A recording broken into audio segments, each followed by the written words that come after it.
છેલ્લે આપણે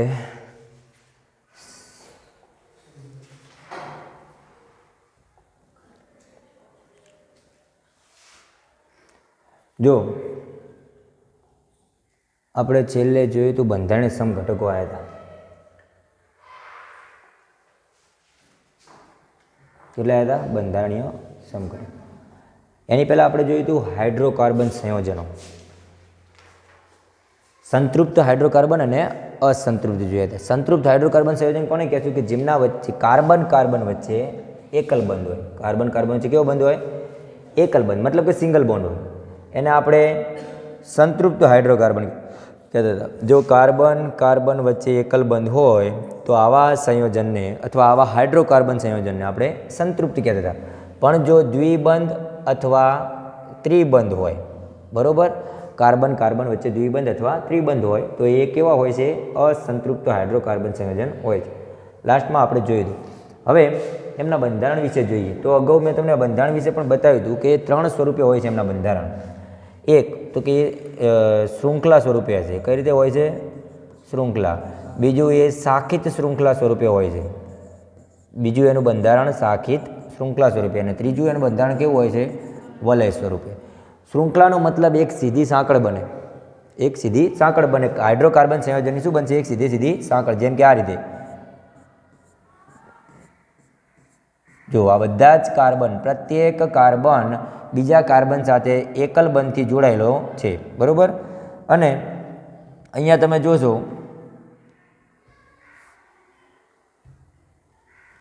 તો ફરતી લખો, ચલો.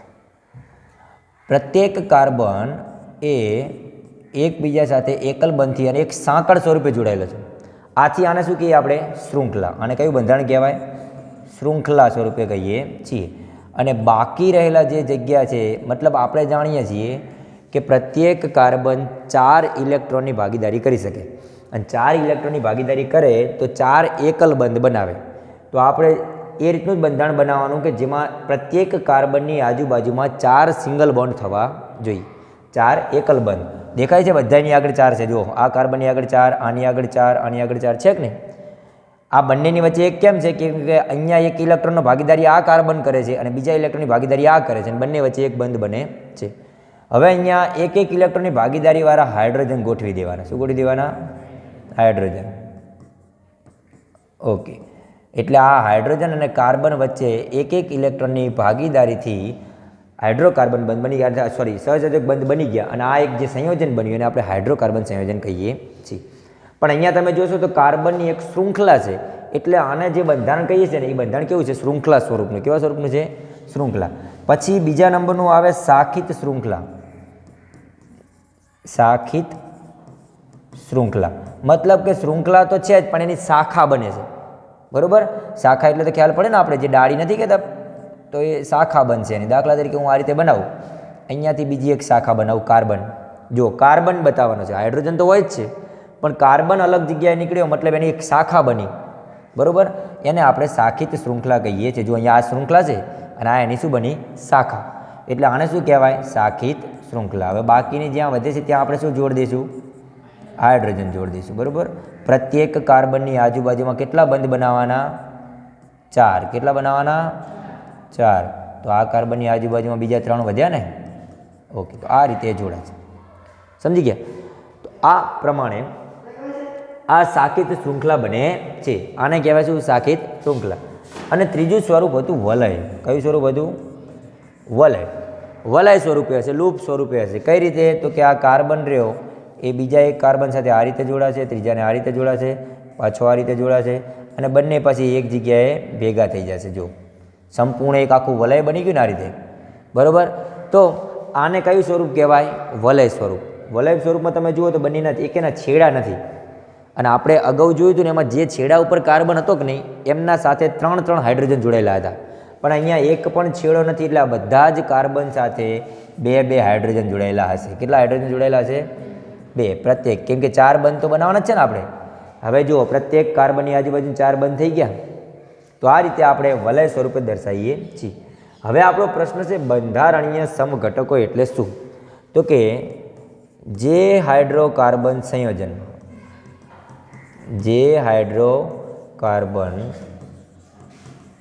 સંયોજનમાં જેમનું રાસાયણિક સૂત્ર સમાન હોય પરંતુ બંધારણીય સૂત્ર અલગ હોય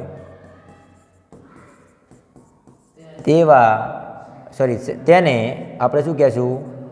બંધારણીય સમઘટક કહે. આને આપણે બંધારણીય સમઘટક કહેવાય કે જેમનું રાસાયણિક સૂત્ર સરખું હોય. એવું સંયોજન લઈએ કે જેમનું રાસાયણિક સૂત્ર કેવું હોય? સરખું, પરંતુ બંધારણીય સૂત્ર કેવું હોય? બંનેનું અલગ અલગ. જુઓ કઈ રીતે દર્શાવજો. અહીંયા તમે જુઓ તો આ 1 2 3 અને 4 કાર્બન દર્શાવે છે. કેટલા કાર્બન છે? 4. અને બાકી રહેલી જગ્યા ઉપર હું શું જોડી છે? એમના હાઇડ્રોજન. ઓકે, અહીંયા આપણે નામ હાલ નહીં શીખીએ, હું નામ તમને શીખવાડી દઈશ, બરોબર? આગળ બધા તમને આવડી જશે. આને કહેવાય છે બ્યુટેન. 4 કાર્બન શું કહેવાય? બ્યુટેન. આલ્કેન શ્રેણી છે, બરોબર? ઓકે, આ એનું બંધારણીય સૂત્ર થયું બ્યુટેનનું, પણ એનું રાસાયણિક સૂત્ર શું થશે? ચલો હું આઈકન લખું છું. આ શું છે?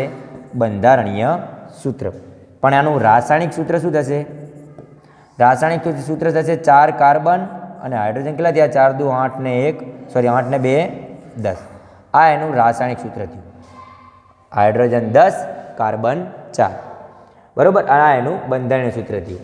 હવે જો થોડુંક અલગ રીતે બનાવું.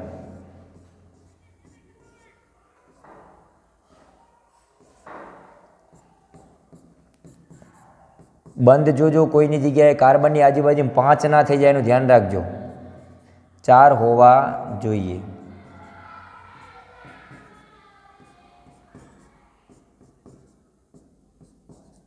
ઓકે, અહીંયા જુઓ જે કાર્બન કેટલા છે ટોટલ? 1 2 3 અને 4 કાર્બન છે 4. બંધારણમાં શું? સોરી, એના હાઇડ્રોજન કેટલા છે જુઓ જી? 3 3 6 3 9 ને 1 10. કેટલા હાઇડ્રોજન છે? 10, બરોબર? 3 3 6 3 9 9 ને 1 10. હાઇડ્રોજન કેટલા થઈ ગયા? 10. ઓકે, તો અહીંયા તમે જોશો, અહીંયા એમના બંધારણીય સૂત્ર, સોરી ક્યાંય ખૂટ્યું આપણે કે 3 3 6 3 9 ને 1 10.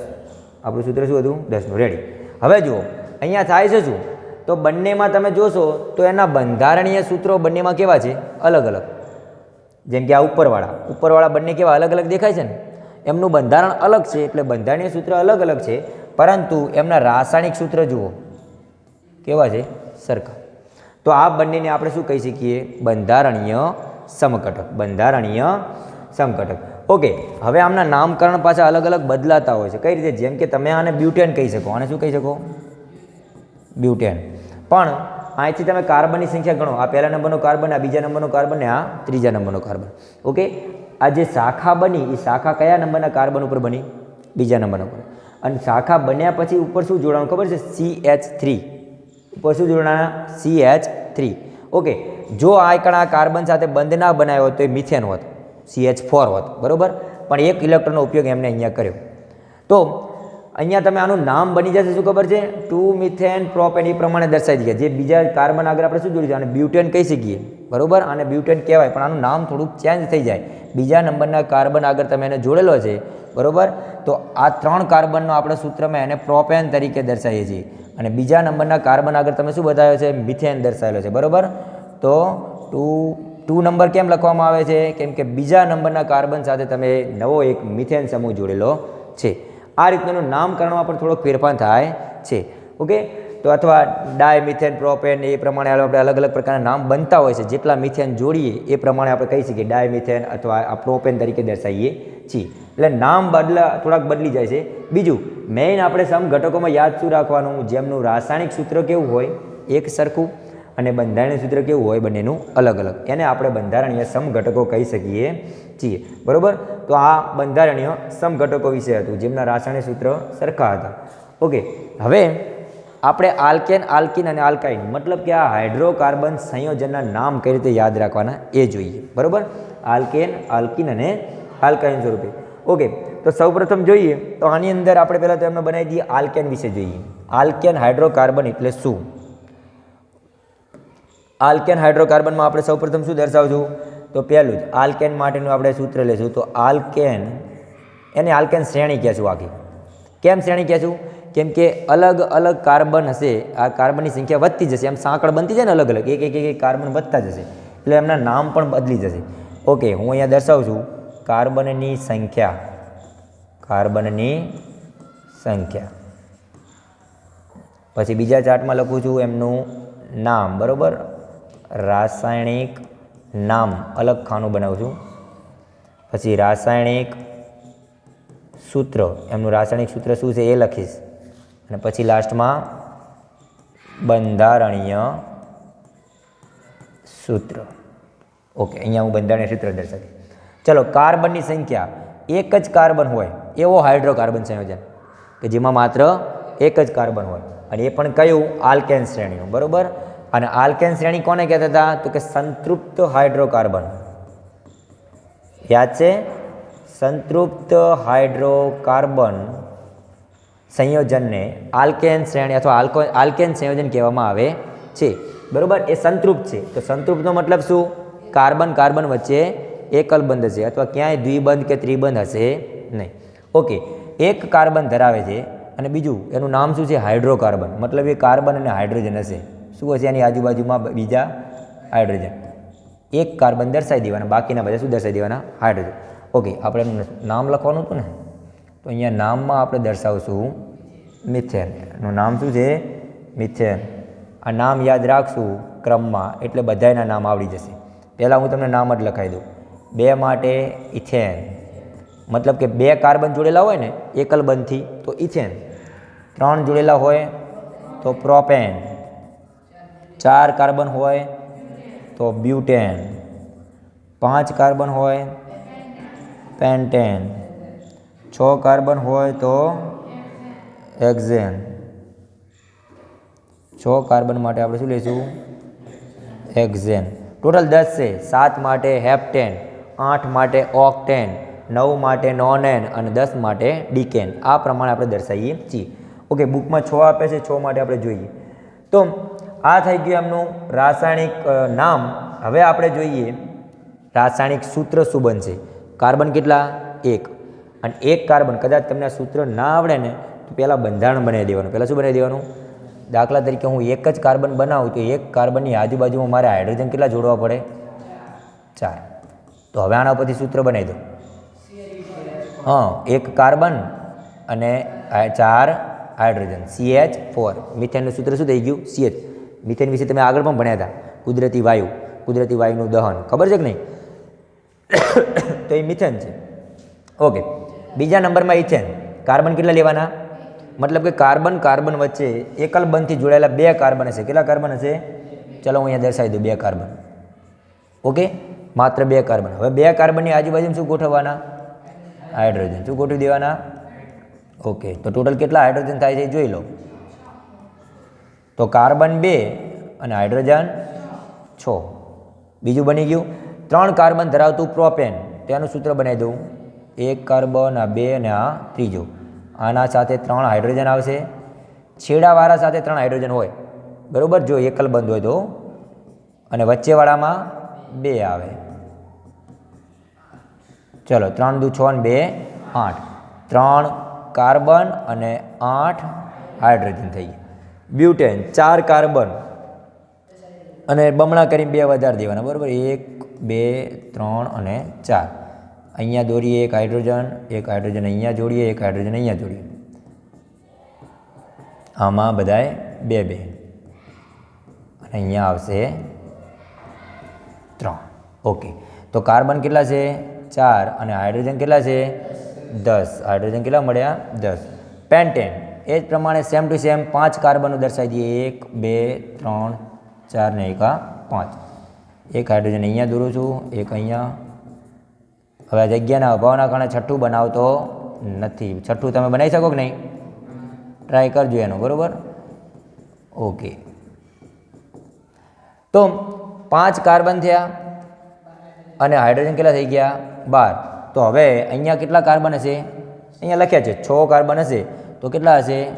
14. ઓકે, તો આ બધામાંથી તમને એક આલ્કેન શ્રેણીનું સામાન્ય સૂત્ર બનશે. સામાન્ય સૂત્ર શું બનશે? કે જો હું n કાર્બન લઉં, કેટલા કાર્બન?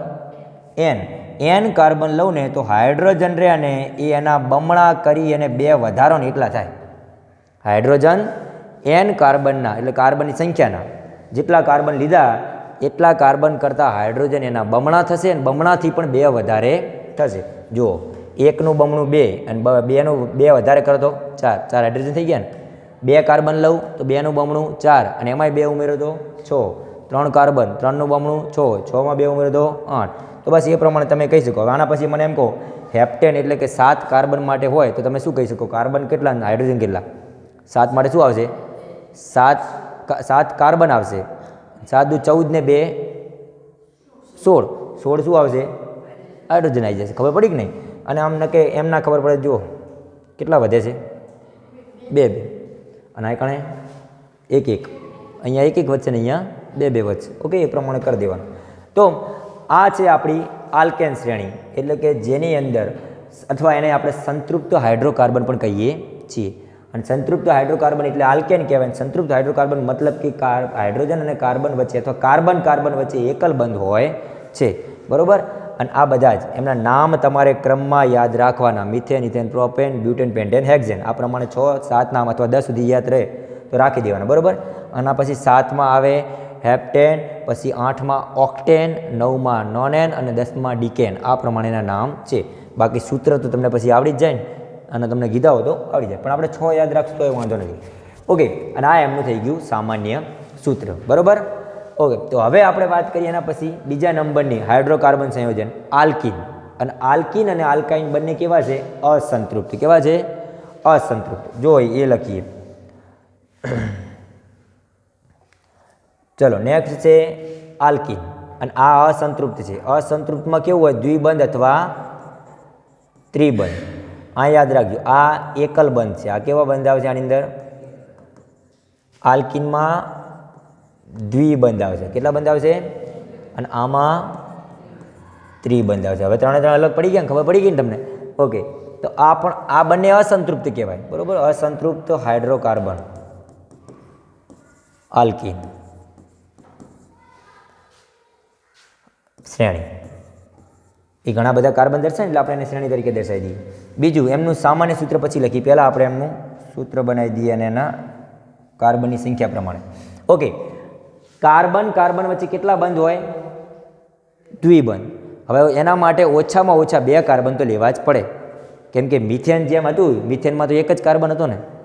બરાબર? એના માટે આપણે એ સિંગલ બોન્ડ એટલે કે એક કાર્બન હતો એટલે એને આપણે કાર્બન વચ્ચે 2 બંધ લેવા હોય તો ઓછામાં ઓછા 2 કાર્બનની તો જરૂર પડશે. એટલે અહીંયા આપણે જેમ મિથેનથી ચાલુ થયું હતું ને, અહીંયા મિથેનથી ચાલુ થશે નહીં, 2 કાર્બનથી ચાલુ થશે. બરાબર? ઇથેનથી, પણ આનું નામ બદલી જશે. ઇથેનની જગ્યાએ થઈ જશે ઇથિન, કેમ કે શ્રેણી કઈ છે? આલ્કીન. આમાં પ્રત્યય શું લાગશે? ઇન પ્રત્યય. પ્રત્યય શું લાગે? ઇન. પેલામાં એન પ્રત્યય લાગે, આમાં ઇન અને આમાં આઈન. આ પ્રત્યય ઉપરથી જ એમના નામ બદલાશે, બાકી બીજું કંઈ ફરક છે નહીં. ઓકે, તો જો અહીંયા કાર્બનની સંખ્યા બીજા નંબરમાં લઈ લઈએ એમનું રાસાયણિક નામ. ત્રીજા નંબરમાં લઈ લઈએ એમનું રાસાયણિક સૂત્ર. અને ચોથું એમનું બંધારણીય સૂત્ર. બરાબર? કાર્બનની સંખ્યા 1 નહીં લઈએ, કેમ કે 1 થી બનશે નહીં, એટલે 2 થી ચાલુ કરીએ. કાર્બનની સંખ્યા 2. 2માં પહેલામાં શું હતું? ઇથેન. આલ્કેન શ્રેણીમાં શું હતું? ઇથેન. અહીંયા ઇથેનની જગ્યાએ શું થઈ જશે? ઇથિન. બરાબર?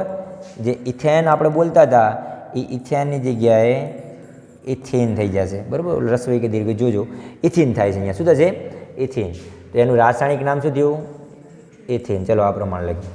3 કાર્બન રાસાયણિક નામ. પેલામાં હતું પ્રોપેન, અહીંયા થઈ ગયું પ્રોપીન. 4 કાર્બનની અંદર પેલામાં હતું બ્યુટેન, અહીં થઈ ગયું બ્યુટીન. 5 કાર્બનમાં પેલા પેન્ટેન હતું, અહીં થઈ ગયું પેન્ટીન. 6 કાર્બનમાં ત્યાં હતું હેક્ઝેન અને અહીંયા થઈ ગયું હેક્ઝેન, બરાબર. ઓકે, હવે એમનું રાસાયણિક સૂત્ર લઈ લઈએ. ત્યાં સૂત્ર શું હતું આપણી પાસે? તો કે એક કાર્બન માટે સામે બમણાથી 2 વધારે હતા ને, અહીંયા બમણા જ હશે માત્ર. કાર્બન તમે જેટલા લેશો હાઇડ્રોજન એના બમણા. હવે અહીંયા કાર્બન કેટલા લીધા છે આપણે? કાર્બન 2 લીધા, તો હાઇડ્રોજન કેટલા થઈ જશે? 4. કાર્બન કેટલા લીધા? 3, તો હાઇડ્રોજન એના બમણા 6. કાર્બન કેટલા લીધા? 4, તો એના હાઇડ્રોજન કેટલા થઈ ગયા? સીધા જ બમણા. ચલો એનું સામાન્ય સૂત્ર પણ આપણે લખીએ કે એનું સામાન્ય સૂત્ર શું થશે?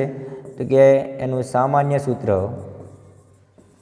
એના બંધારણનું સામાન્ય સૂત્ર CN હોય તો H2N થાય. CN હોય તો H2N, મતલબ કે જો કાર્બન N લીધા હોય તો હાઇડ્રોજન 2N જેટલા, એટલે કે બમણા જેટલા, બરાબર. ચલો એ લખી નાખીએ. તો આના ઉપરથી ખબર પડશે, કાર્બન જો 5 લઈ લો તો હાઇડ્રોજન 5 દુ 10, અને કાર્બન 6 લઈ લો તો હાઇડ્રોજન 6 દુ 12. ઓકે, કેમ આવું થયું તેના બંધારણ ઉપરથી ખ્યાલ પડશે. ચલો 2 કાર્બન લઈએ અને 2 કાર્બન વચ્ચે કયો બંધ બનાવવાનો? આલ્કીન માટે દ્વિબંધ. કેટલો બંધ બનાવવાનો? દ્વિબંધ. ઓકે, અથવા સંયોજનમાં ગમે તે એક જગ્યાએ દ્વિબંધ બનાવવાનો, બરાબર. ચલો આ 2 બંધ મળે. હવે મને એમ કહો, આ કાર્બન પાસે કેટલા બંધ વધ્યા? 2 વધ્યા. કેટલા વધ્યા? આની પાસે પણ કેટલા વધ્યા? 2. અને ત્યાં શું જોડવાનું આપણે? હાઇડ્રોજન જોડી દઈએ. ઓકે, બોલો હવે કાર્બન કેટલા ને હાઇડ્રોજન કેટલા? 2 કાર્બન ને 4 હાઇડ્રોજન. કેમ 4 થયા ખબર પડી કે નહીં? કેમ કે એક ઇલેક્ટ્રોન જે પેલા હાઇડ્રોજન આગળ હતો કે નહીં, એ પાછો લઈને એનું શું બનાવી દીધું? એમને બંધ બનાવી દીધું, એક એક્સ્ટ્રા બંધ બનાવ્યો, એટલે એ ઓછા થઈ ગયા. બંનેમાંથી એક ઓછા થઈ ગયા, એટલે 2 ઇલેક્ટ્રોન તો એ ઓછા જ થઈ જવાના. 2 હાઇડ્રોજન ઓછા થઈ જશે. સોરી, ખબર પડી કે નહીં? એટલે બધામાં એવું જ થયું. પેલામાં 3 દુ 6 અને 6 ના 2 8 હતા. એ 2 હતા ને, એ 2 ચમ જતા રહ્યા? કેમ કે એક હાઇડ્રોજન આ કાર્બનનો હતો, એક હાઇડ્રોજન આ બાજુવાળા કાર્બનનો હતો. એ બંનેના હાઇડ્રોજન દૂર થયા, ત્યારે એમના વચ્ચે એક નવો બંધ બન્યો. એટલે 2 હાઇડ્રોજન તો શું થઈ જશે? દૂર થઈ જશે, બરાબર. ચલો બીજા નંબરનું સૂત્ર બનાવીએ. ઓકે, એકમાં બનાવશું આપણે, બરાબર. બધામાં નહીં બનાવીએ, વચ્ચે વચ્ચે ગમે તે એકમાં તમે બનાવી શકો છો. ચલો આની પાસે કેટલા બંધ વધ્યા? હવે 2, તો એક હાઇડ્રોજન અહીંયા ને એક હાઇડ્રોજન અહીંયા. આની પાસે કેટલા વધ્યા? 1 જ. એ તમે ઉપર દર્શાવો કે પછી નીચે દર્શાવો. આની પાસે ટોટલ 3, તો 3 હાઇડ્રોજન અહીંયા સુધી. ચલો 3 ને 3 6 થઈ ગયા છો. આ પ્રમાણેનું બંધારણ બની શકે છે. એના પછી 4 કાર્બન માટે જુઓ, 1 2 3 અને 4. અહીંયા ડબલ બોન્ડ બનાવી દો, તો અહીંયા 2, અહીંયા 1, અહીંયા કેટલા વધશે? 2, અને અહીંયા ટોટલ 3 બંધ બનશે. એટલું યાદ રાખવાનું, કાર્બનની આજુબાજુમાં ટોટલ 4 બંધ હોવા જોઈએ. આ ગણી લેવાનો પાછો, આ 2 ને ભેગા ગણવાના 4ની અંદર, બરાબર. તો થઈ ગયા બધાની 4 4 બંધ. તો આ પ્રમાણે સંખ્યા જુઓ, 2 3 4 5 6 7 ને 8. તો બ્યુટીના આ પ્રમાણે બને છે. 5 માટે 2 3 4 ને 5. અહીંયા 5 3 આવશે, અહીંયા 2 આવશે, અહીંયા 2 આવશે, અહીંયા કેટલા આવશે? 1, અને અહીંયા આવશે 2. ચલો 5 કાર્બન, તો હાઇડ્રોજન કેટલા થઈ ગયા? 10 થઈ ગયા ને. 6 માટે જોઈએ, ચલો આને વચ્ચે બંધ બનાવી જોઈએ. અહીંયા બંધ બનાવું છું, 4 5 અને 6. ઓકે, અહીંયા ટોટલ 3 હાઇડ્રોજન, અહીંયા 1, અહીંયા પણ 1, અહીંયા 2, અહીંયા 2, અને અહીંયા 3, ટોટલ 3. ગણો કેટલા થયા? 3 4 5 6 7 8 9 10 11 ને 12 થઈ ગયા કે નહીં? તો આ રીતે આ જે બંધારણ દર્શાવ્યું, જેમાં ડબલ બોન્ડ આવે છે, કાર્બન કાર્બન વચ્ચે દ્વિબંધ આવે છે, એને આપણે આલ્કીન શ્રેણી કહીએ છીએ, બરાબર. નામ તમને પહેલાં આલ્કેનનું યાદ રહેશે ક્રમમાં, તો આનું યાદ રહેશે. ખાલી ફરક શું છે? પ્રત્યય બદલાશે. પહેલાંમાં એન પ્રત્યય લાગતો હતો, આમાં ઇન લાગે છે, અને આના પછી જે આવશે ને એમાં શું લાગશે? આઈન. શું લાગશે? પ્રત્યય આઈન. તો ફટાફટ આપણે એ પણ જોઈ લઈએ. હું આખું ટેબલ એમાં નહીં લખું, બરાબર. ચલો લાસ્ટવાળું જોઈએ તો આલ્કાઇન. આ પણ અસંતૃપ્ત જ છે, કેમ કે આની અંદર ટ્રિપલ બોન્ડ આવે છે, બરાબર. શ્રેણી છે આલ્કાઇન, અને એમનો પ્રત્યય શું લાગશે? એમાં આઇન. ઇથાઇન, પ્રોપાઇન, બ્યુટાઇન, પેન્ટાઇન, એ પ્રમાણે. ઓકે, આમનું સામાન્ય સૂત્ર શું થશે? તો કે CnH2n. પહેલાંમાં યાદ હોય તો શરૂઆતનું આલ્કેનનું સૂત્ર આવું હતું, જુઓ, CnH2n+2. હવે આ 2 છેલ્લા રહે ને એને ઓછા કરી નાખો, તો શું થઈ જાય? CnH2n.